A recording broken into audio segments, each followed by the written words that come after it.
Oh, hi. Good morning, guys. So, it's me again, your $1 trader.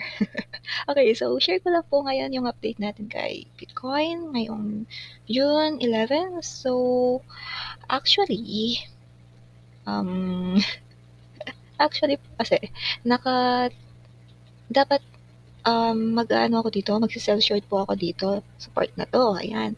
Kasi may gap siyang need niyang puntahan and then para sa'kin kasi yung tingin ko sa kanya is sell short pa rin siya. So ayan, yung dito sa 4 hours natin, ayan, diyan.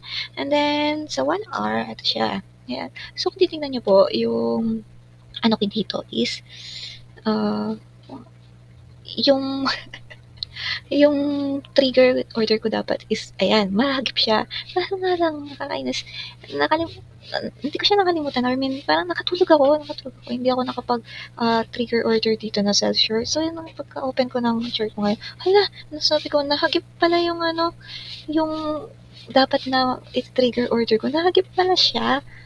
So, ayun, it's okay. Okay lang. So, isang missed order, missed trade na naman po ito kasi actually madami akong miss trade na kay Bitcoin na kay ala, OMG. Okay, dito na tayo. Baka yung emotions natin, ano, joke lang. So, ayun nga, may ano lang tayo dito. Ayan, so, let's see kung hanggang saan siya pupunta, kung magiging matitipik ba 'to or hindi.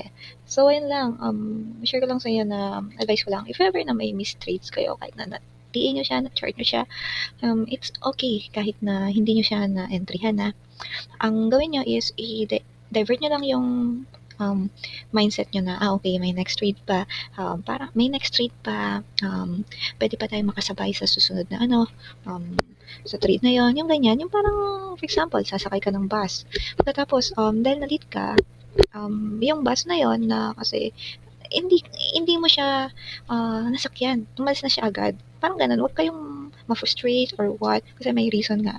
Sabi nga nila, may reason sa lahat ng mga nangyayari, okay? Parang trade lang 'yan. Malay mo sa susunod na trade mo, mas malaki yung mapo-profit mo. So, ayun. Ayun lang guys. Thank you. Thank you.